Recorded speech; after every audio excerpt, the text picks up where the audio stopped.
কিরে নিধু, তোর কি হয়েছে বলতো? সেই কখন থেকে দেখছি এক ধ্যানে আছিস। কি নিয়ে এত ভাবছিস তুই? ব্রু উঁচিয়ে জিজ্ঞেস করলো রওশনি। রওশনির কথায় তার দিকে তাকিয়ে একটা হাসি দিল, তারপর বলল, কিছু হয়নি রে। একদম মিথ্যে কথা বলবি না। তুই তো ক্লাসেও মনোযোগ দিসনি। ওই ঘটনার পর থেকে কিরকম হয়ে আছিস? কি হয়েছে বল না। শুনতে চাস? অফকোর্স। আবার জিগায়, বল তাড়াতাড়ি বল।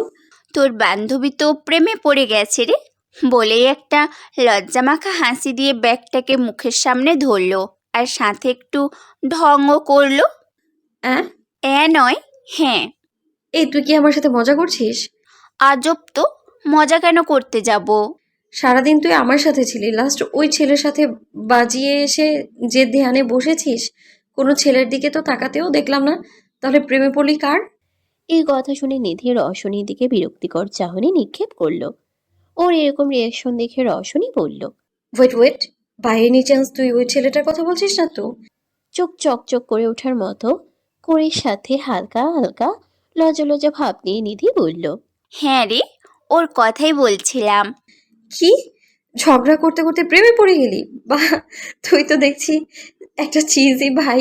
বলিয়ে হাসতে লাগলো রওশনি। ওর কথা শুনে প্রথমে লজ্জা পেলেও পরে নিধিও ওর সাথে তাল মিলিয়ে হাসতে লাগলো। ভার্সিটি শেষে নিধি আর রওশনি ভার্সিটি থেকে বের হচ্ছিল। গেট দিয়ে বের হতেই সামনে পছন্দের মানুষটিকে দেখে খুশিতে গদগদ হয়ে তার কাছে গেল আর বলতে লাগলো, আরে আম্মাজান, আপনি এইখানে কোনো কাজে এসেছিলেন নাকি? রওশনির এত এত প্রশ্ন শুনে আলিনা হেসে বলল, হুম, কাজে এসেছি। কি কাজ? আমার মেয়েকে দেখতে, তার সাথে কথা বলতে। আমার সাথে কথা বলতে মানে কি বলতে? কেন, মেয়ের সাথে মায়ের কথা থাকতে পারে না? না, সেটা বলিনি। হয়েছে, আর কিছু বলা লাগবে না, আমার সাথে চলো। এতক্ষণ ধরে ওদের পাশে দাঁড়িয়ে নীরব দর্শক হয়ে ব্যাপারটা বোঝার চেষ্টা করছিল নিধি। তবে কিছুই তার মাথায় ঢুকেনি, বরং মাথার উপর দিয়ে চলে গেছে। আর যখন সে আলিনার চলো শব্দটা শুনল, বুঝলো যে আলিনা রওশনীকে নিতে এসেছে। এটা বুঝতেই সে বলে উঠল, রুশু, আমি তাহলে চলে যাই, তুই সাবধানে বাসায় চলে আসিস। নিধির কথার উত্তরে যেই না কিছু বলতে যাবে রওশনী, তার আগেই আলিনা বলে ওঠে, যাবে মানে? কোথাও যাবে না, তুমিও আমাদের সাথেই যাবে। না আন্টি, তা হয় না। আমি কোনো কথা শুনবো না, চুপচাপ গাড়িতে গিয়ে বসো। অগত্যা নিধি আর কি বা করবে। এত বড় একজন মানুষকে তার কথা কি আর ফেরানো যায়? যতই হোক বেয়াদবি হবে এটা। এরপর রওশনী আর নিধি গাড়িতে গিয়ে বসলো। গাড়ি চলতে লাগলো। কিছুক্ষণ পর আলিনা ওদের নিয়ে একটা রেস্টুরেন্টে আসে। রওশনী আর নিধি তো অবাক এত বড় রেস্টুরেন্ট দেখে। তারা গিয়ে একটা টেবিলে বসে। টেবিলে বসে নিধি রওশনীকে উদ্দেশ্য করে বলতে লাগলো, রুশু, দেখ কত সুন্দর এই রেস্টুরেন্ট, আর কত বড়। হুম। আর কিছু বলতে পারলো না তারা, তার আগেই আলিনা বলে উঠল, আমি যদি ভুল না করি তাহলে তুমি নিধি, তাই না? এই কথা শুনে তো নিধি অবাকের শেষ পর্যায়ে চলে যায়। অবাক সুরে বলল, হ্যাঁ, আমি নিধি, কিন্তু আপনি জানলেন কিভাবে? আলিনা হালকা হেসে উত্তর দিল, এমনি এমনি একটা অফিস চালাই না, সিক্সথ সেন্স, বুঝ ক্ষমতা একটু বেশি আছে তো, তাই আর কি। মানে? মানে হলো, রৌশনী আমাকে বলেছিল ওর আপন বলতে তুমি আর ওর খালাই আছো, আর কেউ নেই। আর তোমাকে যেভাবে কথা বলতে দেখলাম, এতে বুঝেছি তুমি সেই নিধি। এবার বুঝলে? নিধি শুধু উপর নিচ মাথা নাড়ালো, কিন্তু কি বুঝলো ও নিজেও জানে না। আবার আলিনা বলতে শুরু করলো, আচ্ছা, খাবে কি তোমরা সেটা বলো। তোমার যা ইচ্ছে তাই অর্ডার দাও। রওশনী বলল। এরপর আলিনা তার মতো অর্ডার করে দিয়ে রওশনী আর নিধিকে বলল, শোনো, আজকে সন্ধ্যায় আমাদের বাসায় পার্টির আয়োজন করা হয়েছে, তাই তোমরা দুজনই আমার সাথে আমার বাসায় যাবে। পার্টি? কিন্তু কিসের আম্মাজান? তোমার আম্মাজান আর আব্বাজানের ম্যারেজ অ্যানিভার্সারি পার্টি। কি, সত্যি? হুম। হ্যাপি ম্যারেজ অ্যানিভার্সারি আম্মাজান। একটা হাসি দিয়ে কথাটা বলল রওশনী। নিধিও উইশ করতে বলল না, সেও বলল, হ্যাপি ম্যারেজ অ্যানিভার্সারি আন্টি। কিন্তু আম্মাজান, এখন তো আপনার সাথে আমরা যেতে পারবো না। কেন? বাসায় অনেক কাজ আছে। আজ থাকুক, তাতে কি হয়েছে? তোমরা যাবে আমার সাথে। না আন্টি, এখন না, পরে যাব আমরা। আর তাছাড়া আম্মুকেও তো কিছু বলি নাই, পরে টেনশন করবে। হ্যাঁ আম্মাজান, নিধু একদম ঠিক বলেছে। বুঝলাম সব। তোমরা বলো, তোমরা তাড়াতাড়ি আসবে? আসবো। হ্যাঁ আন্টি। সত্যিই তো? হ্যাঁ আমার আম্মাজান। আচ্ছা, তাহলে ঠিক আছে। এরই মধ্যে খাবার নিয়ে আসলে তাদের কথার ইতিঘটে সেখানেই। খাবার আসলে আলিনা ওদেরকে খাবার খেতে বললে তারাও খাওয়া শুরু করে। খানবাড়িতে আজ খানবাড়িতে যেন উৎসব লেগেছে। বিভিন্ন ধরনের সাজসজ্জা করা হচ্ছে, লাইট দিয়ে, ফুল দিয়ে, আরো কত কি দিয়ে সাজানো যে হচ্ছে। সবাই ব্যস্ত কাজে, কারণ আজ সন্ধ্যায় আছে অনুষ্ঠান। আর এই সাজানোর কাজগুলো সুনিপুণভাবে যে করছে সে আর কেউ না, এ বাড়ির একমাত্র ছেলে আরিফ খান। বাবা মায়ের ম্যারেজ অ্যানিভার্সারি বলে কথা। বাড়িতে আত্মীয় স্বজন বলতে আছে আরহান খানের একমাত্র ফুপু রুকাইয়া বেগম, আলিনার বোন আফিয়া মির্জা, তার স্বামী রায়ান মির্জা, আর তাদের দুই ছেলে মেয়ে রেহান ও রিহানা। সবাই যে যার মতো কাজ করছে। অন্যদিকে ধুর, ভালো লাগে না, এই কাজের সময় কিছুই খুঁজে পাই না, কই যে রাখলাম। বলেই আবারও খুঁজতে ব্যস্ত হয়ে পড়ল রওশনী। মাত্রই রওশনী রুমে ঢুকছিল নিধি। ওকে এরকম করতে দেখে নিধি বলল, কি রে রুশু, তুই এগুলো কি করছিস? এভাবে বিছানার উপর জামা কাপড়ের স্তূপ করে রেখেছিস কেন শুনি? আর বলিস না ভাই, রেডি হব কিন্তু যেটা পরে যাব এখন সেই জামাই খুঁজে পাচ্ছি না। এদিকে আম্মাজান বলেছে তাড়াতাড়ি যেতে। ওদের কথার মাঝেই বাজ খেয়ে আওয়াজ করে রওশনীর ফোনটা বেজে উঠল। রওশনী ফোনটা হাতে নিতেই দেখে আলিনা ফোন করেছে। সে রিসিভ করে কিছু বলার আগেই আলিনা বলে উঠল, হ্যালো রৌশনী, কোথায় তোমরা? এখনো আসোনি কেন? এই তো আম্মাজান, রেডি হচ্ছি, খুব তাড়াতাড়ি চলে আসব। কি, এখনো রেডি হচ্ছ? তাড়াতাড়ি এসো। ঠিক আছে আমার আম্মাজান, তাহলে এখন রাখছি, রেডি হতে হবে। হুম, আচ্ছা, রাখো। এই বলে তারা ফোন রেখে দিল। আর কিছুক্ষণ খোঁজাখুঁজি করে কাঙ্ক্ষিত বস্তু পেতে খুশি হয়ে রেডি হতে চলে গেল রওশনী। খানবাড়ি। মাত্রই রওশনীর সাথে ফোনে কথা বলা শেষ করে পিছনে ফিরল আলিনা। পিছনে ফিরতেই হাত আপনা আপনি মুখে চলে গেল, কারণ তার সামনে আছে তার স্বামী আরহান। শুধু কি আছে, এক হাঁটু ভাঁজ করে একটা হোয়াইট কালারের গোলাপ নিয়ে তার দিকে হাত বাড়িয়ে দিয়ে আছে। হাসি হাসি মুখ নিয়ে বলল, happy marriage university my sweet cute বউ। ওর এরকম কাণ্ডে অবাক হয়নি আলিনা, কারণ সে জানে আরহান এরকমই। মনে মনে বেশ খুশি হলেও সেটা না বলে মেকি রাগ নিয়ে আলিনা বলল, আরহান, তুমি কি আর শুধরাবে না? এই বুড়ো বয়সে এগুলো কি শুরু করলে? ভালোবাসা আবার বয়স হয় নাকি? আর তাছাড়া আমরা এখনো অনেক ইয়ং, চাইলেই আবিরের ভাই বোন আনার ব্যবস্থা করতে পারি। চুপ করো, মুখে কিছুই আটকাই না। না। হালকা থাপ্পড় দিয়ে বলল আলিনা। হয়েছে, আর মারতে হবে না।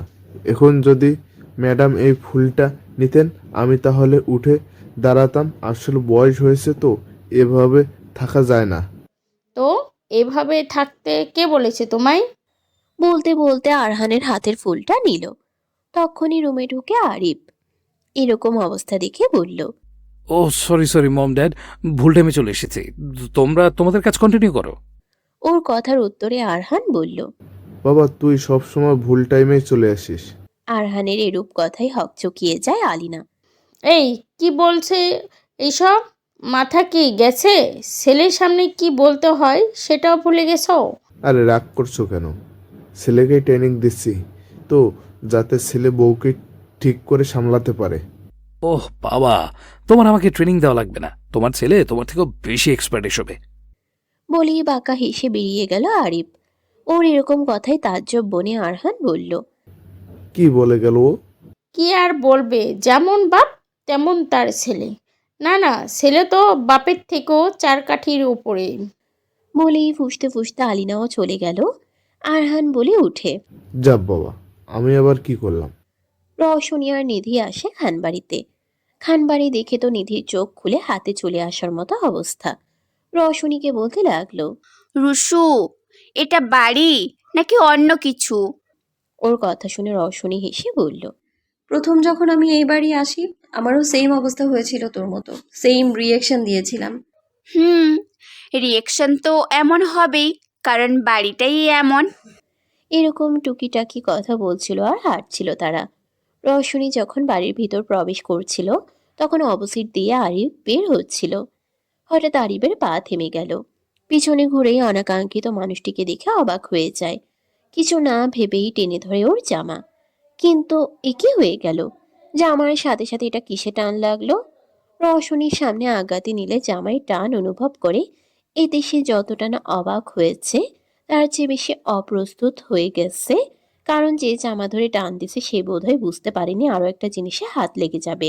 ইনারের টান অনুভব হতেই কোন ব্যাগ কলে এই কাজ করলো সেটা দেখতে পিছনে ঘুরলো। ব্যাস হয়ে গেল। চোখ ছোট ছোট করে বলতে লাগলো, আপনি আজব লোক তো ভাই আপনি, যখন তখন যা ইচ্ছে ধরে টান দিচ্ছেন আমার, কখনো হাত তো কখনো ওর না। আর আজকে তো ইয়েটা কেউ ছাড়লেন না, এটাই বাকি ছিল। ওর এরকম কথায় আরিফ শুধু শীতল চাহনি দিয়ে বলল, জাস্ট শাট আপ। সবসময় দুলেন বেশি বুঝো কেন বলো তো? কি? আমি বেশি বুঝি? দোষ করবেন আপনি, আর আমি কিছু বললেই সেটা বেশি বোঝা হয়ে গেল। আরিফ বেশি কথা বাড়ালো না, কারণ তার কাজ আছে, তাই সে শুধু ছোট করে বলল, সরি। সরি বলে হয়ে গেল নাকি সব? আপনি এরকম করবেন কেন আমার সাথে? আরিফ কিছু বলল না, সে শুধু তাকিয়ে রইল। দেখতে চাই এ মেয়ে আর কি কি বলে। তখনই রওশনী কিছু মনে পড়ার মতো করে বলল। ওয়েট ওয়েট, আপনি এখানে কি করছেন? এবারে প্রশ্নে বিরক্ত হয়ে দাঁতে দাঁত চেপে আরিফ বলল। তুমি আমার বাসায় দাঁড়িয়ে আমাকেই বলছো কি করছি? স্টুপিড মেয়ে। আরিফের কথায় তেতে উঠে যেই না কিছু বলতে নিবে অমনি আলিনা ডাক দিল। রৌশনী, ওখানে কি করছো? আর এই তোমার আসার সময় হলো বুঝি? আরে আম্মাজান আর বইলেন না, আসি তো অনেকক্ষণই হলো, কিন্তু এই যে দরজার সামনে দাঁড়ানো মাননীয় খাম্বা বেক্কল মহোদয় আছে না, তার জন্যই তো এতক্ষণ এক জায়গায় দাঁড়িয়ে থাকতে হলো। রওশনীর কথায় যেন আকাশ ভেঙে পড়ল আলিনার মাথায়। কি বললো, তার ছেলেকে ব্যাককল বলল? কিছুই তো বুঝতে পারছি না। না আর কিছু ভাবতে পারলো না আলিনা। কি বললে? আবির আঙ্কেল? কিন্তু কেন এমন মনে হলো তোমার? আর দাঁড়াও, তোমার কি একে অপরকে চিনো? রওশনী ওপর নিচ মাথা নাড়ালো, অর্থাৎ তারা চিনে একে অপরকে। এই কথা শুনে আলিনার খুশি লাগলেও যে তার কাজ সহজ হয়ে গেছে পরক্ষণেই একটা কথা মনে পড়তেই চিন্তার ভাঁজ পড়ল কপালে।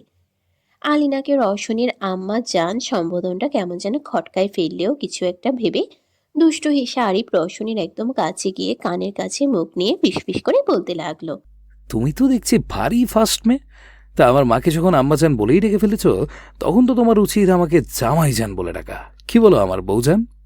কথাগুলো বলে একটা চোখ টিপ দিয়ে সেখান থেকে চলে গেল আরিফ। আর সাথে তো ছিল তার সেই দুষ্ট হাসি। এইরূপ কথায় মুখ হা হয়ে গেল রওশনীর। কি রিয়েকশন দিবে বুঝতেই পারল না। রওশনীকে এভাবে দাঁড়িয়ে থাকতে দেখে আলিনা ডাকলেন। সেও আর না দাঁড়িয়ে আলিনার কাছে চলে গেল। এদিকে নীরব দর্শক নিধি শুধু মিটিমিটি হাসছে আর ভাবছে। কোথার জল যে কোথায় গড়ায় কে জানে। এরই মাঝে রওশনীর ধমক কানে আসলো। সে নিধিকে ডাকছে। এ নিদুর বাচ্চা, কিরে দাঁড়িয়ে আছিস কেন? আয় এদিকে আয়। আসছি। বলে নিধিও চলে যায়। আলিনা কিছু বুঝলেও শুধু আন্দাজের বশে কিছু বলতে পারবে না। তাই তো রওশনীকে নিয়ে আসে তার রুমে। সবকিছু যে তাকে জানতে হবে, তাই সে জিজ্ঞেস করলো রওশনীকে। রৌশনী, আমাকে খুলে বলো তো মা, তুমি আর আবির কিভাবে পরিচিত? আরিবের কথা শুনতেই রাগ উঠল রওশনীর, তবে আলিনার সামনে সেটা দেখল না। আচ্ছা বলছি আম্মাজান। এরপর সে সব ঘটনা খুলে বলল। রওশনীর বলা শেষ হলেই কামিনী আসে। রওশনীকে দেখে এসে বলল। আরে আপু, তুমি কখন এলে? এ তো কিছুক্ষণ আগেই। কিছু মনে পড়তেই রওশনী বলে উঠল। আম্মা জান, আগের বার যখন এসেছিলাম তখন তো পুরো বাড়ি ঘুরে দেখতে পাইনি, তাই এবার একটু ঘুরে দেখতে চাই। হ্যাঁ হ্যাঁ, অবশ্যই। এই কামিনী, রৌশনীকে পুরো বাড়ি ঘুরিয়ে দেখা। জি ম্যাডাম। তারপর তারা চলে গেলে তাদের যাওয়ার দিকে তাকিয়ে আলিনা ভাবল, এই দুটো দেখছে আগে থেকেই সাপ আর বেজি। এখন এই দুটিকে এক করব কিভাবে? যে করেই হোক এক করতেই হবে। কট খাইয়ে বিয়ে করিয়ে দিব। হ্যাঁ, তাই করব। আর এটার জন্য আজকের থেকে ভালো সুযোগ আর আসবে না। যা করার আজকেই করতে হবে। এরপর সেও সেখান থেকে চলে গেল। কিছুক্ষণ পর আলিনা দেখে কামিনী একা, তাই ওকে ডেকে রওশনের কথা জিজ্ঞেস করলে বলে। আপু তো ছাদে, সেখানে নাকি কিছুক্ষণ থাকবে। ও, চলে যেতে নিয়েও হঠাৎ কি মনে করে যেন আলিনার চোখ চকচক করে উঠল। সে পিছনে ফিরে কামিনীকে বলল, এই কামিনী, আবির কোথায় রে? জি ভাইয়া তো মনে হয় রুমে, কিন্তু কেন? গুড। শোন, আবিরকে গিয়ে বলবি আমি ছাদে ডাকছি। ছাদে? কিন্তু আপনি তো এখানে ম্যাডাম, আর ছাদে তো আপু আছে। কামিনীর কথা বিরক্ত হয়ে আলিনা বলল, আহ, তোকে যেটা বললাম সেটা করবি শুধু। রৌশনী আছে, এই জন্যই তো ওকে ছাদে পাঠাচ্ছি। ব্যাপারটা ধরতে পেরে কামিনী খুশি হয়ে বলল। ওহ, বুঝতে পারছি, আমি এক্ষুনি যাচ্ছি। এরপর সে চলে গেল, আর এদিকে আলিনাও চলল তার প্ল্যান সাকসেস করতে। বাইরে থেকে মাত্রই ফিরেছে আরিফ। ফ্রেশ হয়ে বিছানায় গায়ে লিয়ে দিতেই কারো ডাক শুনে বিরক্তিতে ভ্রু কুচকে এলো তার। উঠে দরজার দিকে তাকাতেই দেখে কামিনী ডাকছে। ভাইয়া। কি?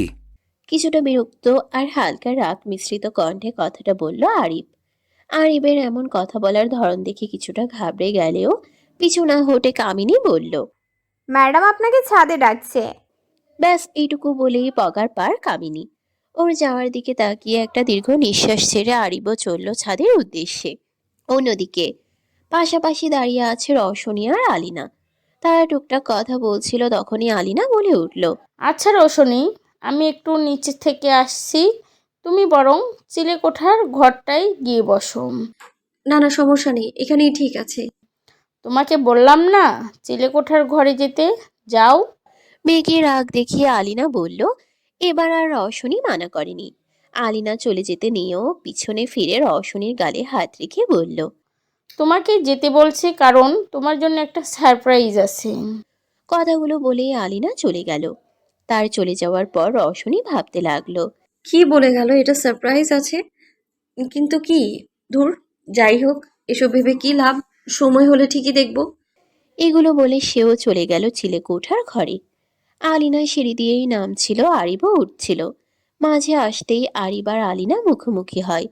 আলিনাকে দেখে আরিফ ডিরেক্ট জিজ্ঞেস করলো। কি হয়েছে মম, আমাকে ডেকেছিলে কেন? চিলেকোঠার গিয়ে বসো, আমি এসে বলছি। কোথায় যাচ্ছ? বললাম তো আসছি, যা এখন। আলিনার এরূপ অদ্ভুত ব্যবহারে ভ্রু কুঁচকালো আরিফ, তবে আর কিছু ভাবল না। চলে গেল মা যেখানে যেতে বলেছে সেখানে। কি হবে আজ? আলিনার রওশনীর জন্য কি এমন সারপ্রাইজের ব্যবস্থা করলো? চিলেকোঠা হওয়া সত্ত্বেও কি সুন্দর এই ঘর, পুরো তাক লাগানোর মতো। দেখেই বোঝা যাচ্ছে কোনো শৌখিন মানুষ এই চিলেকোঠার মতো রুমটাকেও তার নিজের মনের মতো করে সুন্দর করে সাজিয়েছেন। এই রুমটা বলতে গেলে বড়ই, বেশি বড় কিন্তু আবার না। একটা বেড রয়েছে, তার পাশে একটা বেডসাইড টেবিল। রুমের এক কোণায় একটা টবও আছে। বেডের ডান দিকের কর্নারে একটা মিনি টি টেবিল, সাথে সিঙ্গেল সোফা, আর এক পাশে একটা মিনি ড্রয়ার রাখা। তাহলেই বোঝো এটাকে কি আদেও চিলেকোঠা বলা যায়? এইসবই ভাবছিল, তার মধ্যেই এক ঠান্ডা গম্ভীর পুরুষালী আওয়াজ পায় রওশনী। মায়ের কথা অনুযায়ী চিলেকোঠার ঘরে আসে আরিফ। তবে এসে একটু অবাকই হয়, কারণ এই মুহূর্তে এখানে মোটেও রওশনীকে আশা করেনি সে। তাই তো রওশনীকেই জিজ্ঞেস করলো। এখানে কি করছো তুমি, তাও এই সময়? আরিফের প্রশ্নের জবাবে রওশনী বলল। কেন দেখছেন না দাঁড়িয়ে আছি? আর আমার জানা মতে চিলেকোঠার ঘরে দিনক্ষণ দেখে নিশ্চয়ই আসতে হয় না। এমনি আরিফ বিরক্ত ছিল। কি এমন কথা বলার জন্য তার মা তাকে এখানে আসতে বলে নিজেই গায়েব হয়ে বসে আছে কি জানি। তার উপর এই বাচাল মাথা মোটা মেয়ে রাজকবি আর অসহ্যকর কথাবার্তা। না, তার ধৈর্যের বাত একেবারে ভেঙে যাচ্ছে। তাই সে এবার ধমকেই রওশনীকে বলল। Just shut up. আর একটা বাজে বকবক করলে তোমাকে এখানে মেরে পুঁতে দেব। তাই ভালোই ভালোই আমার কোয়েশ্চেনের অ্যান্সার দাও। আরিফের ধমকে বোধহয় কাজ হলো। রওশনী আর দোনা মোনা না করে বলল। আসলে আম্মাজান আমাকে এখানে বসতে বলেছেন। ওয়াই? জানি না, শুধু বলেছে কি যেন সারপ্রাইজ আছে। হোয়াট? কি সারপ্রাইজ? ওর কথা শুনে আরিফ বিরক্তিতে চবর্গীয় শব্দ উচ্চারণ করলো। কিছুক্ষণ ওর দিকে বিরক্ত হয়ে তাকাতেই হঠাৎ ওর মাথায় কি জানি খাটলো। Oh shit! বলেই সে তড়িৎ গতিতে দরজার কাছে আসলো। না, যা ভেবেছিল তাই। দরজা বাইরে থেকে লক। আলিনা হঠাৎ তাকে আর রওশনীকে একসাথে এক রুমে কেন পাঠালো? তার মাও না সবসময় কিছু না কিছু ট্রাবল ক্রিয়েট করবেই তার জন্য। এমন মা কেউ দেখেছে? না তা দেখবে কিভাবে? কেননা এরকম তো এক পিসি, আর সেটা আর কেউ না, তার মা গ্রেট আলিনা খান। আরিফকে এরকম করতে দেখে রওশনিও কিছুটা ঘাবড়ে যায়, তাই জিজ্ঞেস করলো, তাও জানি না কি হয়েছে। কি আর হবে, যা হওয়ার তাই হয়েছে। মানে? দরজা বাইরে থেকে লক। কি? বলে একটা জোরে চিল্লানি দিল রওশনি। ওর চিল্লানিতে আরিফ কপাল কুঁচকে চোখ পাকিয়ে বলল, উফ, তুমি এক মুহূর্ত চুপ করে থাকতে পারো না? আর এইভাবে চিল্লানোর কি আছে? বাপ রে, আমার কান পুরো ধরে গেছে। ওর কথার জবাবে কিছু বলতে যাবে তার আগেই লাইট চলে যায়। ব্যাস হয়ে গেল।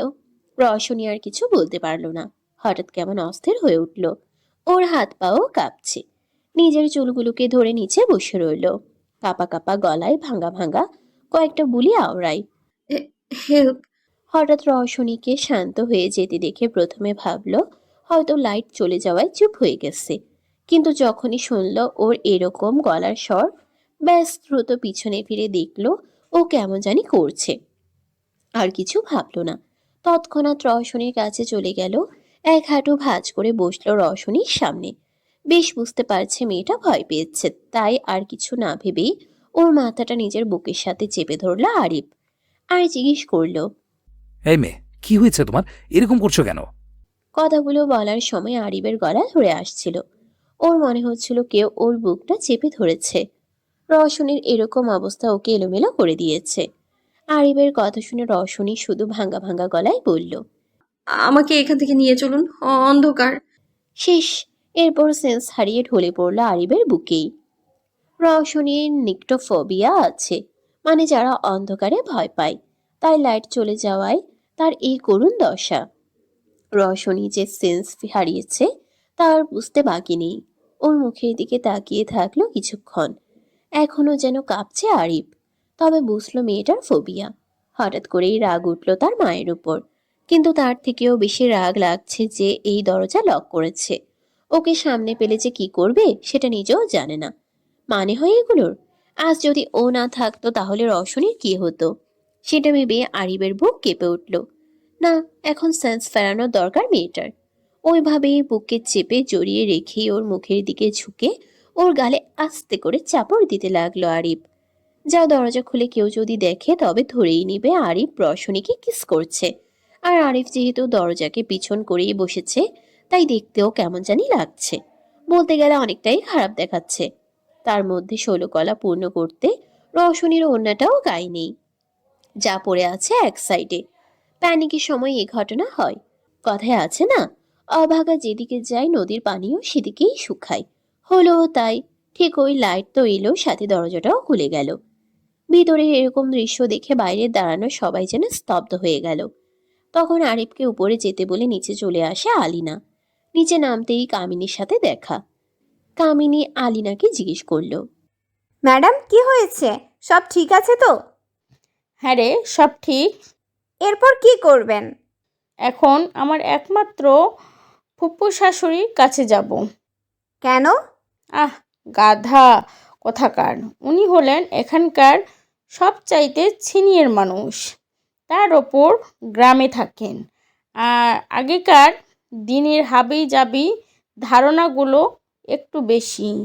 সে যদি দেখে একটা ছেলে আর একটা মেয়ে একসাথে একই রুমে ছিল, তখন কি করবে বুঝতে পারছিস? আলিনার কথা শুনে কামিনীও এবার মাথা নাড়িয়ে সমর্থন জানায় যে সে বুঝে গেছে। খুশিতে গদগদ হয়ে বলল, তাহলে আর দেরি কিসের, তাড়াতাড়ি যান। হুম, যাচ্ছি। বলে যেতে নিলেই আবার কামিনীর দিকে তাকিয়ে আলিনা বলল, এই শোন, তোর একটা কাজ করতে হবে। কি কাজ ম্যাডাম? তুই গিয়ে ফার্স্ট সিলেকোঠার দরজা লক করবি। অবশ্যই সাবধান, ওরা জানি টেন না পায়। আর সেকেন্ড সিলেকোঠার ঘরের লাইট অফ করবি, বুঝছিস? একদম, আপনি নিশ্চিন্ত থাকুন ম্যাডাম, কাজ হয়ে যাবে। বলেই চলে গেল কামিনী। মুখে এ কথা বললেও মনে মনে আলিনা বলল, সরি বাচ্চা, তোমার এই আম্মাজানকে মাফ করে দিও, কিন্তু এছাড়া আমার কাছে আর কোনো উপায় নেই। এইসব ভাবতে ভাবতেই চলে গেল রুকাইয়ার কাছে। রুকাইয়াকে নিয়ে চলে গেলেন চিলেকোঠার ঘরে। দরজা খুলতেই দেখতে পেলেন আরিফ আর রশনির অবস্থা। মনে মনে একটু খুশি হলেন এই ভেবে যে এখন কাজটা আরো সহজ হয়ে গেছে। তবে মুখে তা প্রকাশ না করে মুখটাকে কিছুটা গম্ভীর করে পাশে তাকালেন। রুকাইয়া বেগম তো রেগে বোম। ছি ছি, কি অবস্থা! দুজন অবিবাহিত যুবক যুবতীর এরকম জড়াজড়ি করা অবস্থা ভাবা যায়? এগুলো কোনোদিন না, এসব মেনে নেয়ার মতো না। দরজা খোলার আওয়াজ পেয়ে ঘুরে তাকালো আরিফ। তবে ও মোটেও অপ্রস্তুত ছিল না, বিশেষ করে রুকাইয়া বেগমকে দেখে। কারণ সে তো জানে রুকাইয়া কেমন ধাঁচের মানুষ, সে এগুলোকে কখনোই স্বাভাবিকভাবে নিবে না। অবস্থা সামাল দিতে কিছু বলতে নিলেই রুকাইয়া হাতের ইশারায় থামিয়ে দেয় তাকে। তারপর ক্ষিপ্ত গলায় বলতে লাগলো, না, কোনো কথা নয় আরিফ, আমি কোনো কথা শুনতে চাইতাছি না। এসব কিছু করবার আগে তোমার ভাইবা লওয়া উচিত ছিল। এসব মানে কি বুঝাইতে চাচ্ছে? এগুলো ভাবছিল তার মধ্যেই রুকাইয়া আবার বলল। তবে এবার আলিনাকে উদ্দেশ্য করে বললেন, বাড়িতে মেহমান আছে, তাই আমি এখন কিছুই কমু না। তয় আবার ভাইবা বইও না যে এই ইয়া লইয়া পরে কিছু কমু না। এখন যেইটা কইতে চাই, যা হনের হইছে, এখন আমি যা কমু তা হইব। আলিনা খুশি হলো, সে এটাই তো চেয়েছিল। জি ফুপু। ওদের কথা শুনে এবার আরিফ চিল্লিয়ে বলল, হোয়াট রাবিশ মম, কি করতে চাইছো তোমরা? Are you mad? এইটা জাস্ট একটা অ্যাক্সিডেন্ট, আর কিচ্ছু না। আহ, থামো আরিফ, তোমার যা বলার তুমি পরে কইবা। এখন আমারে আমার কাম করতে দাও। আর বউ, তুমি এখন এইখানে কি করো? যাও গিয়া আর হানের ডাইক্কা লইয়াও। আলিনা মাথা নাড়িয়ে চলে যেতে নেয়, তখনই রুকাইয়া আবার বলে, আর হুনো, লগে কাজিও ফোন দিও। আচ্ছা ফুপু। বলেই আলিনা চলে গেলেন। আলিনা যেতেই রুকাইয়া আরিফের দিকে ফিরে বলতে লাগলো, আরিফ, তাড়াতাড়ি এই মাইয়ার জ্ঞান ফিরাও, আমার জানি আর কন না লাগে। সবকিছু শুনে রওশনি যেন আকাশ থেকে পড়ল।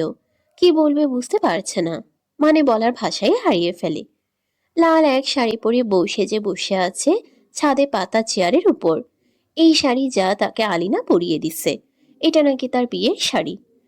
আবারও চোখ উপড়ে তুলে চারপাশটা দেখতে লাগলো রওশনি।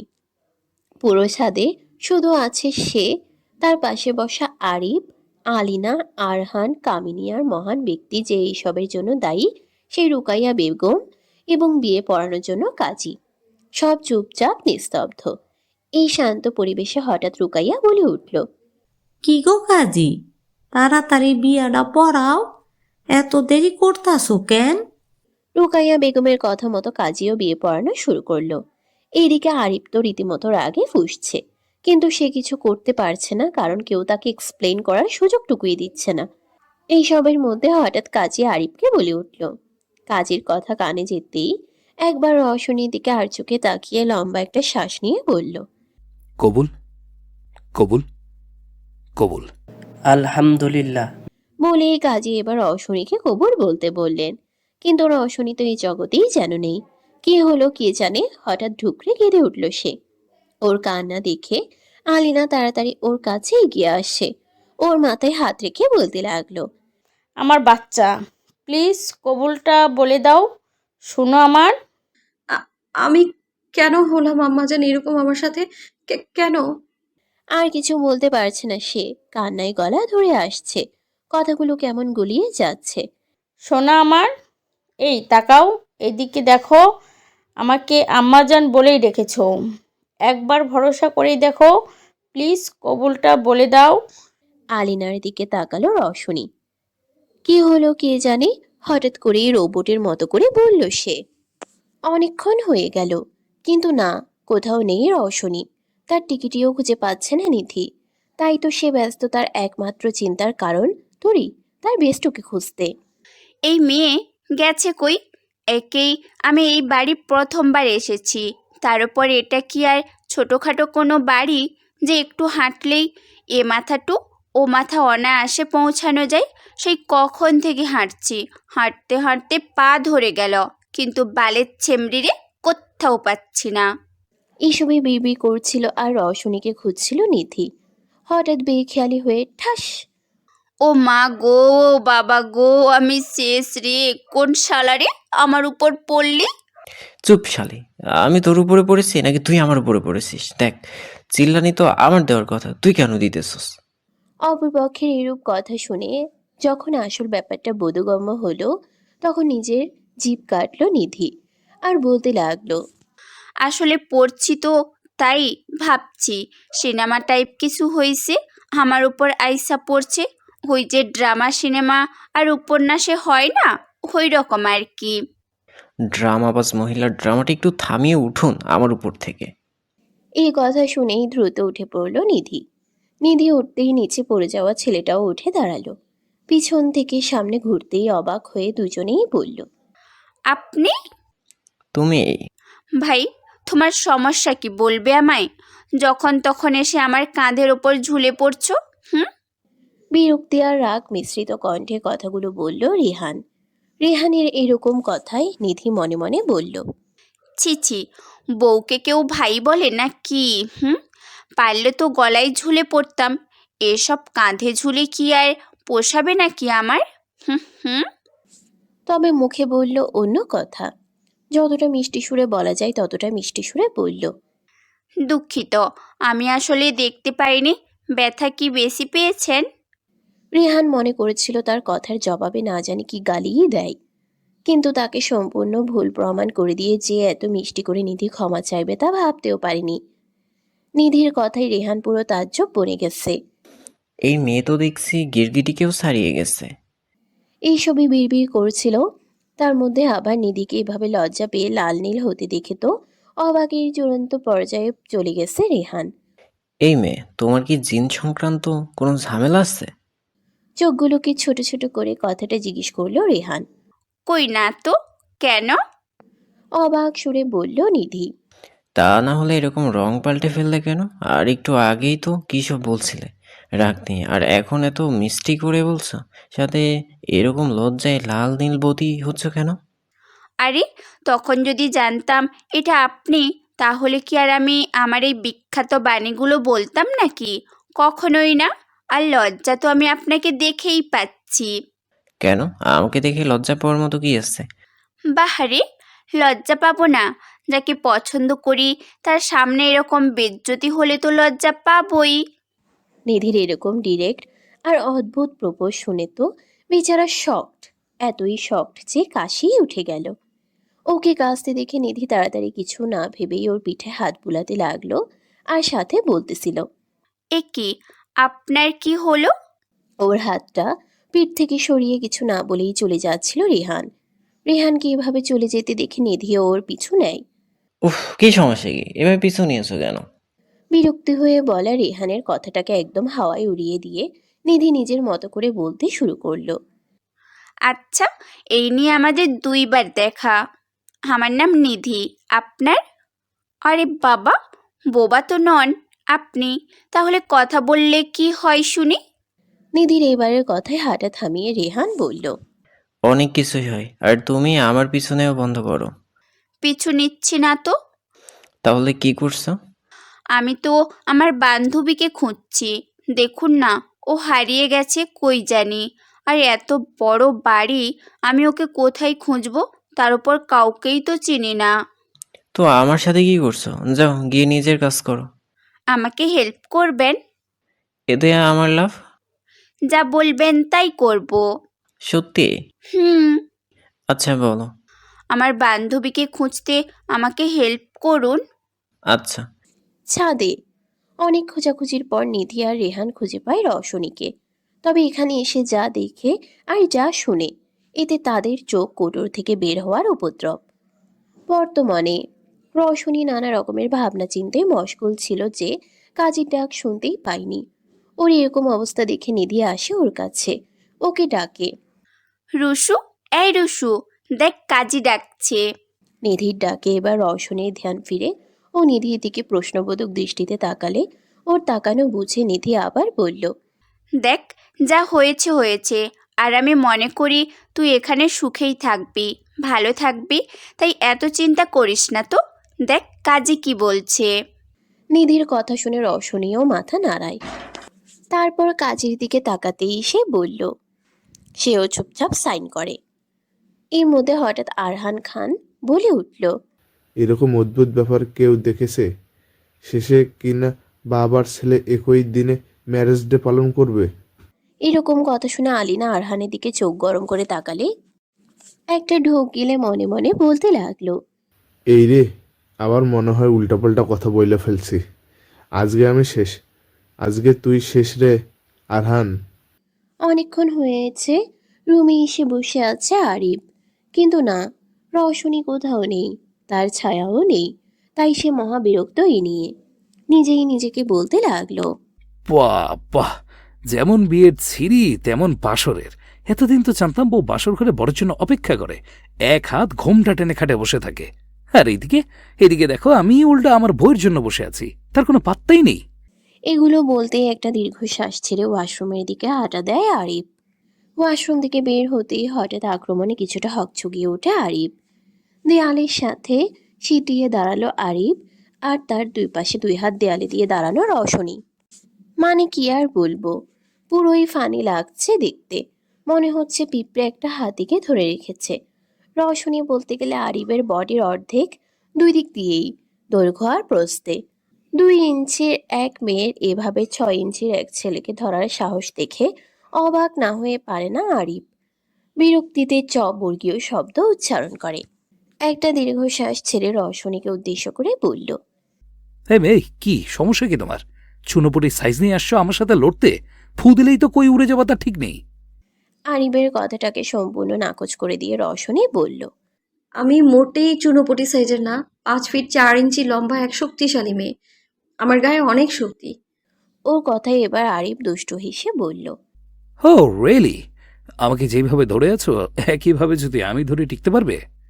খুবই গর্বের সহিত উপর নিচ মাথা নাড়িয়ে হ্যাঁ জানালো রওশনী। আমার ওয়েট আর আমার শক্তি সামলানোর মতো শক্তিশালী নাকি তুমি? আরিফের কথা এবারেও রওশনী চোখ বুঝে উপর নিচ মাথা নাড়িয়ে সম্মতি দিল। মানে সে আরিফকে সামলানোর মতো শক্তিশালী। Good, very good. আরিফের গুড বলার মানে বুঝতে না পেরে কিছু বলার জন্য মুখ খুলবে তার আগে আরিফ ওকে দেয়ালের সাথে চেপে ধরল, যেভাবে রওশনী ওকে ধরেছিল। ওর হীন কাণ্ডে রওশনী এবার চেঁচিয়ে উঠল, আরে কি করছেন কি? ছাড়ুন আমায়। কেন, তুমি না বললে আমি তোমাকে এইভাবে ধরলে টিকে থাকতে পারবে? আরে সেটা তো আমি এমনিই বললাম, সিরিয়াসলি তো বলিনি। কিন্তু আমি তো সিরিয়াসলি নিয়ে নিয়েছি। বাই দ্য ওয়ে, তুমি বললে না আমার ওয়েটার শক্তি তুমি সামলানোর মতো শক্তিশালী, তো তোমার শক্তিশালী হওয়ার প্রুফ দেওয়ার সময় চলে এসেছে। So let's go baby. বাঁকা হেসে বলল আরিফ। আরিফের কথায় যেন আকাশ থেকে পাতালে পড়ল রওশনী। সে কি বলল আর এই লোককে বুঝল। লজ্জায় লাল হয়ে গেছে ওর গাল দুটো, কথাও যেন আটকে আসছে। কোনো রকমে তুতলিয়ে বলল, কোথায় যাব? ওর এরকম লজ্জায় লাল হওয়া গাল আর মিয়ে যাওয়া দেখে আরিফের ভালোই মজা লাগছে। তাই তো ওর আরো কাছে ঝুঁকে বলল, কেন, শুনতে পাওনি নাকি? শুনেও না শোনার ভান করছো কোনটা? আরিফের এত কাছে আসায় ওর গরম শ্বাসগুলো সব রওশনীর গায়ে আশ্রয় পড়ছে। সাথে শক্তিশালী মশলাদার উষ্ণ কাঠের ঘ্রাণের সেই পারফিউমের করা ঘ্রাণ যেন তার ভিতর পর্যন্ত নাড়িয়ে দিচ্ছে। পাগল পাগল লাগছে। বুকের ভেতর হৃৎপিণ্ডটা অস্বাভাবিকভাবে লাফাচ্ছে। কোনো রকমে কয়েকটা বুলি আওড়ায়। কি শোনার কথা? ও আর কিছু বলতে পারল না। তার আগেই ওর গলায় মুখ গুজে দেয় আরিফ। মেয়েটার কাছে আসলেই ওর গায়ের এই ঘ্রাণটাই যথেষ্ট ওর পুরো পৃথিবী নাড়িয়ে দিতে। নিজের মধ্যে থাকা তখন কষ্ট হয়ে পড়ে, কন্ট্রোললেস হয়ে যায়। তাই তো এই ঘ্রাণকে টেনে নিতে রওশনীর গলায় মুখ গুজে দেয়। লম্বা লম্বা শ্বাস টেনে আরিফ রওশনীর ঘ্রাণ নেয়। আবেশে চোখ বুঝে নেয় দুজনেই। ছোট ছোট চুমু দিতে লাগলো রওশনীর গলায় আর ঘাড়ে। গলায় মুখ রেখেই নেশালো গলায় একদম লো ভয়েসে বলতে লাগলো, আমি তো আর কন্ট্রোল করতে পারছি না নিজেকে। লেটস গো বেবি, বাসরটা দ্রুত সেরে ফেলি। বাসর সেরে ফেলি কথাটা মস্তিষ্কে যেতেই হুঁশে ফিরল রওশনী।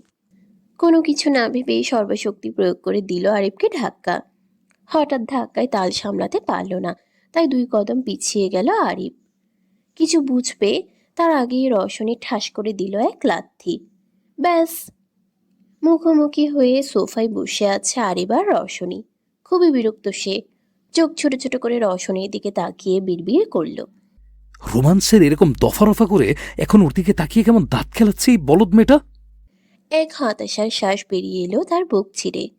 আর ওর এইরকম অবস্থা দেখে সে কখন থেকে হেসে মজা নিচ্ছে রওশনী, যা ওর মোটেও সহ্য হলো না। তাই তো কিছুটা চিল্লিয়েই বলল, হে মেয়ে, এইভাবে হাসছো কেন? এক্ষুনি দাঁত ফেটকানো বন্ধ করো, নয়তো একটাও দাঁত সাথে থাকবে না। কোনো রকমে হাসি চেপে রওশনী বলল, আচ্ছা আচ্ছা, আর হাসবো না। কিন্তু সেই বা কি আর করবে? তার হাসি তো থামছেই না।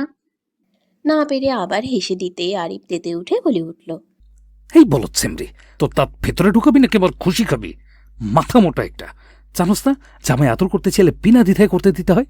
তুই সেমরি আমারে আরো কবি কি গো? আজকে না আমাদের বাসর রাত, কাছে আসবে না আমার? তার রেখে কি করলি? আমি কাছে গেছি আর তুই এরকম একটা ধাক্কা মারলি। শুধু কি ধাক্কা, সাথে আমার ভবিষ্যৎ অন্ধকার করার পায়তারা করলি। একটু হলেই তো শেষ হয়ে যেত সব। ওর কথায় এবার ঘর কাঁপিয়ে ভুবন ভুলানো হাসি দিল রওশনী। আর সেই হাসি মুগ্ধ নয়নে দেখে আরিফ। এবার নিজে থেকে হাসি থামিয়ে রওশনী বলতে শুরু করলো, আচ্ছা আচ্ছা, অনেক হাসি হয়েছে, এখন আসল কথায় আসি। কি কথা? যেহেতু আমি আপনার বউ। তো? আরে বাবা, কথাটা তো শেষ করতে দিন। কথার মাঝখানে বাম হাত কেন ঢুকাচ্ছেন?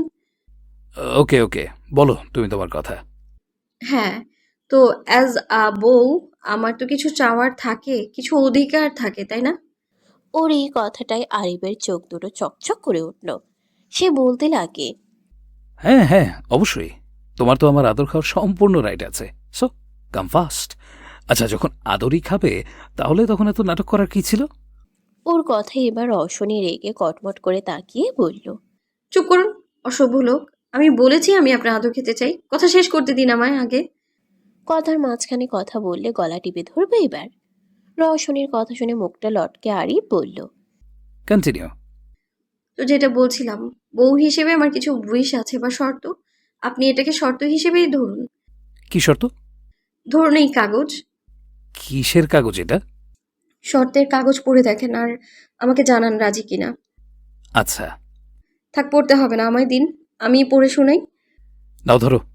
তো আমার প্রথম শর্ত, এই রুমের সব জিনিস আমি যখন ইচ্ছা ধরতে পারবো, কোনো কিছু বলতে পারবেন না।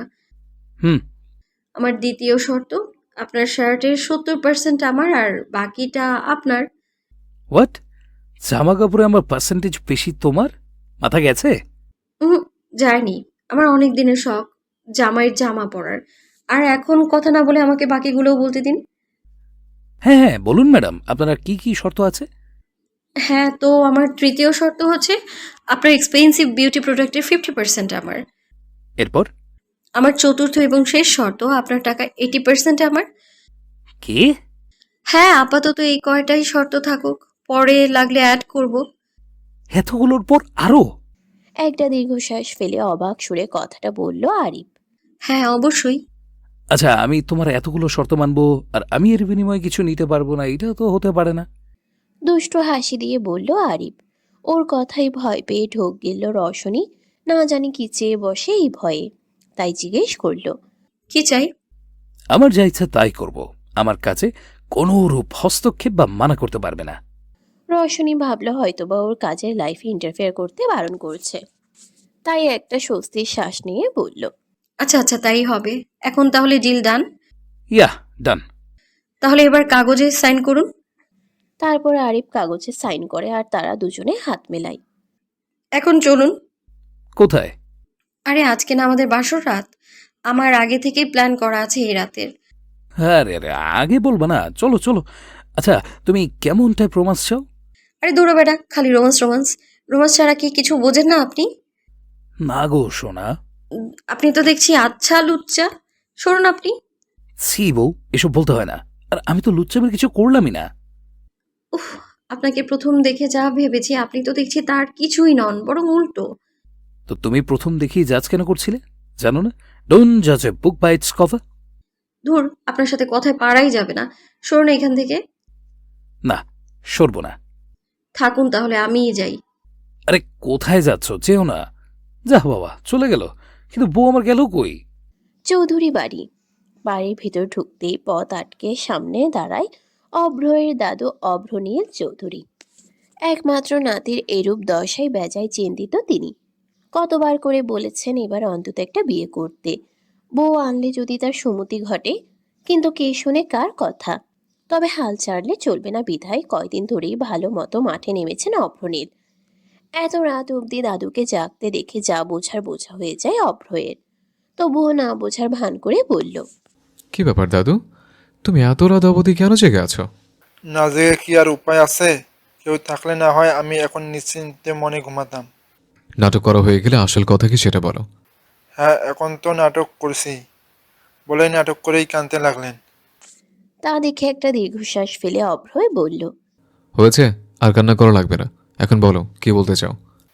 বলছিলাম কি, অনেক তো হলো, আমিও বুড়ো হয়ে গেছি, কখন কি হয় জানে। কখন কি হয় কে জানে। কথাটা শুনিয়ে রেগে গেল অভ্রয়। রেগে বলল, এই বুড়ো চুপ, একদম চুপ। মরার কথা ভুলে মুখে নেবে না। তুই কই যাবি আমাকে ছেড়ে? হ্যাঁ, কথাগুলো বলার সময় অভ্রয়ের চোখে পানি চিকচিক করে, যা দেখে অভ্রনীল হালকা হেসে বলল, আচ্ছা বলবো না, কিন্তু আমার কথাটা তো শুনবি। বলো। বিয়েটা করে নে না। উফ দাদু, আমি তো বললাম যখন আমার ইচ্ছে করবে তখন বিয়ে করব। আর তাছাড়া এখনো কাউকে আমার মনে ধরেনি, যেদিন ধরবে ওই দিন করব। তুমি তার আগে এসব কথা আমাকে আর বলো না তো। কথাগুলো বলেই ধূপধাপ পা ফেলে চলে গেল অভ্রয়।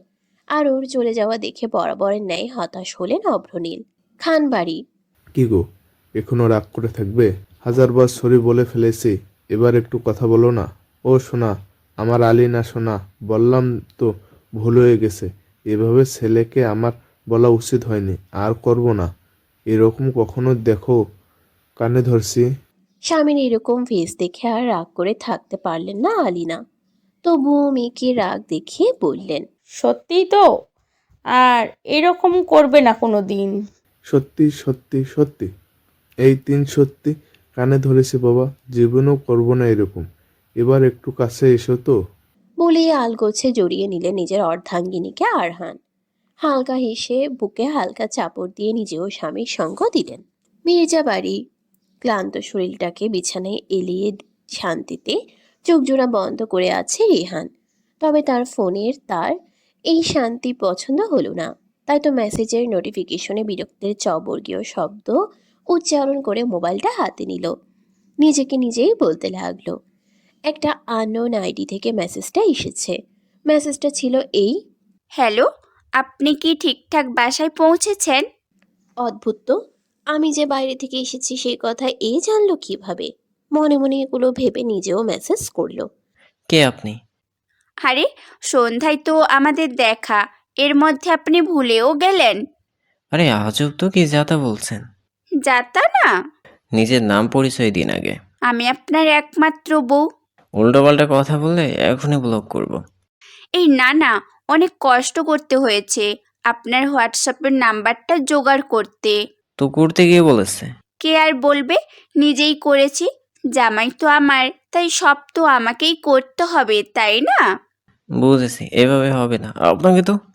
এই না না, দাঁড়ান বলছি, আমি কে। হ্যাঁ বলুন। আমি নিধি, কোন নিধি? আমি এরকম নামে কাউকে চিনি না। যার সাথে আপনার ভার্সিটিতে অন্যের বাসায় সংঘর্ষ হয়, আমি সেই নিধি। যার সাথে আপনার 2বার সাক্ষাৎ হয়েছে, প্রথম দেখায় ভালোবেসেই দ্বিতীয় দেখায় প্রপোজ করে দিছি যে আপনাকে। আমি সেই নিধি। এবার আশা করি মনে পড়েছে। তুমি? হ্যাঁ আমি। তুমি কি আমার পিছু ছাড়বে না? না, এই প্রথম আমার কাউকে ভালো লেগেছে। আমি তো এত সহজে হাল ছাড়বো না আমার হবু বরমশাই। হতাশায় শ্বাস ছাড়লো রেহান। বুঝলো ভালো করেই ফেসেছে, কিন্তু যাই হোক এইখান থেকে কিছু একটা করে বের হতে হবে। খানবাড়ি। অতি ব্যস্ত ভঙ্গিতে তবে যথেষ্ট সতর্কতা অবলম্বন করে কামিনী ফোনটা রিসিভ করলো। এরপর বলতে লাগলো, তোমাকে কতবার বলেছি আমাকে ফোন করবে না, আমি ফোন না দিলে ফোন করবে না, ইডিয়েট। সরি ম্যাম, আসলে নিউজটা দেওয়া খুব জরুরি ছিল, তাই বাধ্য হয়েছি কল করতে। কি এমন নিউজ যার জন্য নিজের জানের পরোয়া করলে না? বলেই কিছুটা রহস্যজনক হাসল কামিনী। ছেলেটার খোঁজ পাওয়া গেছে ম্যাম। Ma'am, hello ma'am. নাম কি ছেলেটার? অভয় চৌধুরী। নামটা শুনেই ফোনটা কেটে দিল কামিনী। আবারও সেই রহস্যজনক হাসি তার মুখে। বিড়বিড় করে বলতে লাগলো, অবশেষে তাহলে দেখা হচ্ছে মিস্টার অভয় চৌধুরী। এত খোঁজার পর আপনাকে তাহলে পেয়েই গেলাম। কপাল কুঁচকে চোখ দুটো ছোট করে বিছানার দিকে তাকিয়ে আছে আরিফ। বিছানার মাঝখানে আরাম করে কোলবালিশ ধরে শুয়ে আছে রওশনী।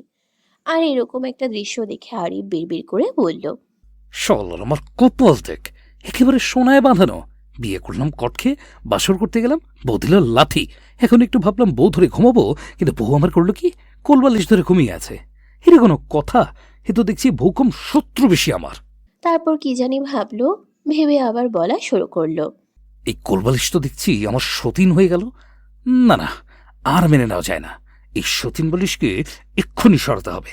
বেয়াদব কোলবালিশটা আমার জায়গা দখল করে শুয়ে আছে। যেই জায়গায় আমার থাকার কথা সেখানে কিনা এই ছোট লোক কোলবালিশ। কথাগুলো বলেই ধূপধাপ পা ফেলে ঠাস করে একটানে কোলবালিশটাকে টান দিয়ে নিয়ে ছুঁড়ে ফেলে মেঝেতে। ঘুমের মধ্যে হঠাৎ এমন টান দেওয়ায় ঘুম হালকা হয়ে গেল রওশনীর। রওশনীর ঘুম একটু গভীর, তাই হয়তো ঘুমটা ভাঙেনি, অথবা সারাদিনের ধকলেও এমন হতে পারে।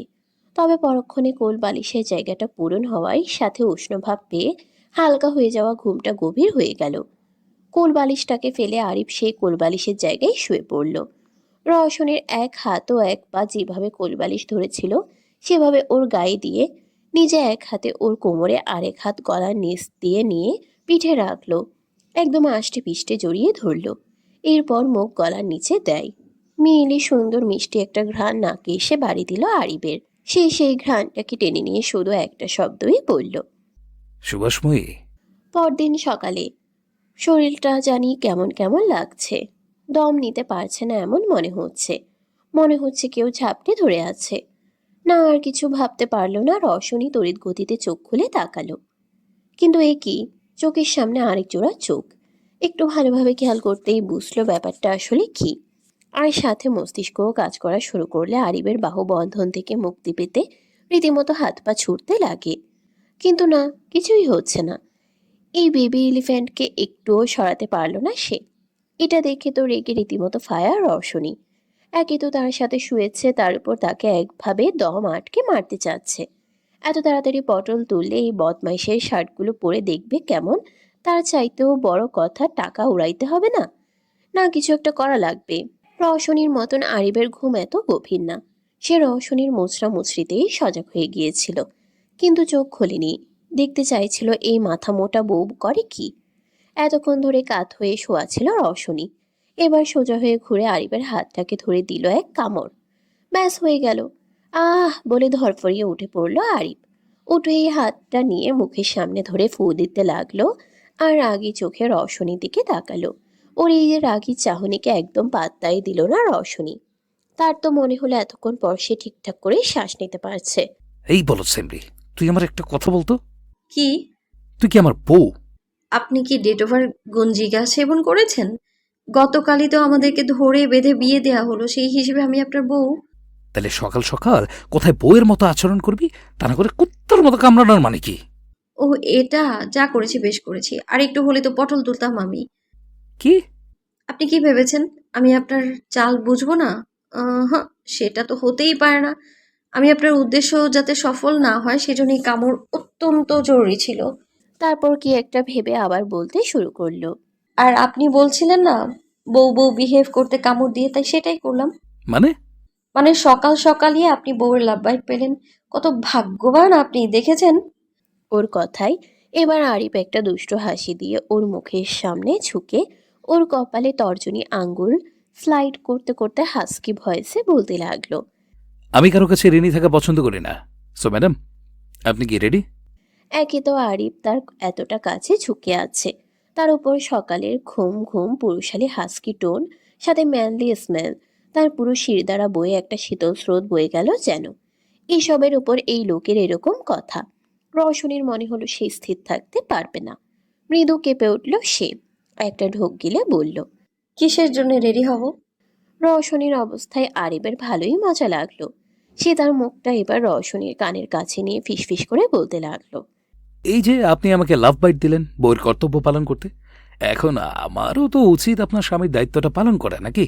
তবে পার্থক্য একটাই, আপনার আর আমার লাভ বাইট দেওয়ার জায়গাটা আলাদা হবে। মানে? মানে? এই বলেছি তড়িৎ বেগে রওশনের হাত দুটোকে নিজের এক হাত দিয়ে একসাথে করে পিছনে ধরে আরেক হাত দিয়ে গলার নিচ বরাবর হাত দিয়ে ঘাড়ে দিল দাঁত বসিয়ে। হঠাৎ আক্রমণে কিছুই করতে পারল না রওশনী। বলতে গেলে সে যেন বাকরুদ্ধ। তবে আরিফের দাঁত একটু জোরেই বসানোর কারণে ব্যথায় মৃদু আর্তনাদ করে উঠল, সাথে চোখেও জল এসে পড়ল। নিজের মন মতন বাইট করে সেই জায়গায় আরো কিছুক্ষণ ঠোঁট ছুঁয়ে একটা গভীর চুম্বন করে তৃপ্তি নিয়ে যেন মাথা তুলল আরিফ। রওশনীর দিকে তাকিয়ে বলল, তো ম্যাডাম, রিন, সদবোধ, by the way, I like your taste. Next time অন্য কিছু টেস্ট করব। আজকের জন্য ছেড়ে দিলাম, তবে নেক্সটে ধরলে নো ছাড়াছাড়ি। বলেই একটা বাঁকা হাসি দিয়ে সেই জায়গা থেকে চলে গেল আরিফ। আর এইদিকে পুরো আহাম্মক বনে গেল রওশনী। খাবার টেবিলে আরহান খান ও আলিনা খান বসে আছেন। কামিনী টেবিলে এটা ওটা সার্ভ করছে। যখনই নিচে নেমে তাদের কাছে রওশনী আসতেই আলিনা তাকে দেখে একটা মিষ্টি হেসে বলল, গুড মর্নিং মাই ডটার। আলিনার কথার জবাবে রওশনীও একটা মিষ্টি হাসি দিয়ে বলল, গুড মর্নিং। ঘুম ভালো হয়েছে তো মা? হ্যাঁ। কোনো অসুবিধা হয়নি তো? মনে মনে ভাবলো জলজ্যান্ত অসুবিধা থাকতে অসুবিধা না হয়ে থাকতে পারে, তবে মুখে বলল, না না আম্মাজান, কোনো অসুবিধা হয়নি। ওদের কথার মাঝখানে সেখানে এসে উপস্থিত হলো আরিফ। সেই রওশনীর পাশে ধুপ করে বসলো।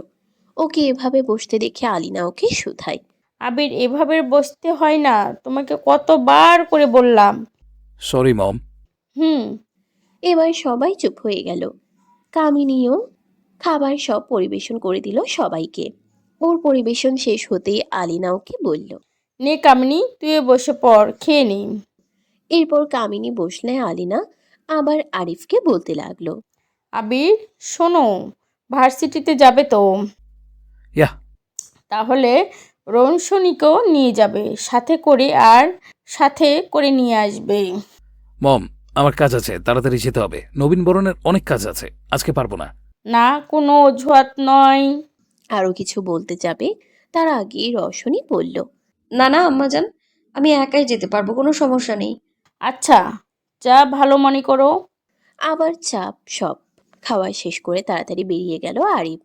তার কিছুক্ষণ পরে রওশনীরও খাওয়া শেষ হলে আলিনাকে বলতে লাগলো, আম্মাজান, আজকে আমার আসতে একটু দেরি হবে। কেন? আসলে বাসায় যেতাম, আমার ড্রেস আর প্রয়োজনীয় জিনিসগুলো আনতাম। ও, ওকে, সমস্যা নেই। আচ্ছা, আমি তাহলে এখন যাই। বলে সেও ভার্সিটির উদ্দেশ্যে রওনা হলো। রওশনী যাওয়ার পর আলিনা কামিনীকে উদ্দেশ্য করে বলতে লাগলো, শোন কামিনী, আজকে আমি আর তোর স্যার বিজনেসের কাজে শহরের বাইরে যাব। 2 দিন পরে ফিরে আসব। ওরা তো বেরিয়ে গেল, মনে ছিল না বলতে, এখন মনে পড়তেই তোকে বললাম। বাড়ির খেয়াল রাখবি, আর সাথে ওই দুটোর। মনে থাকবে তো? অবশ্যই মনে থাকবে। আর ম্যাডাম, আপনি নিশ্চিন্তে যান, বাড়ির চিন্তা করতে হবে না আপনাকে। আমি থাকতে আপু, ভাইয়া আর এই বাড়ির কোনো অসুবিধা হবে না। হ্যাঁ, সেটা আমি খুব ভালো করেই জানি। তাই তো তোর কাছেই আমার বাড়ির দায়িত্ব দিয়ে নিশ্চিন্ত কাজ করতে পারি। তাহলে আর কি? তো আপনারা বের কখন হবেন? এই তো এক্ষুনি। এরপর খাওয়া শেষ হলে আলিনা ও আরহান বেরিয়ে যায়। আর তাদের যাওয়ার দিকে তাকিয়ে বাঁকা হাসি দিয়ে কামিনী বলতে লাগলো, এত মেঘ না চাইতেই জল, এখন আমার কাজ করতে সুবিধেই হবে। ভার্সিটিতে উফ, আমাকে বিরক্ত করা বন্ধ করো। কে কাকে বিরক্ত করছে? তুমি আমাকে। আমি কি আপনার সাথে আগে কথা বলেছি? না। আমি কি আপনাকে কিছু করেছি? না। আমি কি আপনার হাত ধরেছি? না। আমি কি আপনার পিঠে পড়েছি বা কোলে উঠেছি? আরে বাবা না, উফ। তাহলে বিরক্ত কিভাবে করলাম? নিধির এরকম কথায় বিরক্তির বর্গীয় শব্দ উচ্চারণ করে রেহান বলল, এই যে আমার পিছু করছো, এটাকে তো বলে বিরক্ত করা। মোটেই না। কি মোটেও না? আমি আপনার পিছু নিচ্ছি না। ও তাই? হ্যাঁ তাই। তো ম্যাডাম, আপনি কি করছিলেন যদি একটু বলতেন? আমি তো হাঁটছি। তো আমার পিছনেই কেন? আবার ভুল বললেন। রাস্তায় কারোর নাম লেখা নেই, তো আমার যেখান থেকে ইচ্ছে হবে আমি হাঁটবো। ওর এরকম লজিকবিহীন যুক্তি শুনে এবার রাগে গজগজ করতে করতে হাঁটা দিল আর ধমকে সুরে বলল। আর এক পাও এইদিকে দিবে না, বলে দিলাম। এরপর গটগট পায়ে চলে গেল সেখান থেকে। আর এদিকে রেহানের প্রেমে পাগল নিধি যে কিনা রাগ শুনেও বলতে লাগলো। হাই, তুমি এত সুন্দর কেন বলো তো?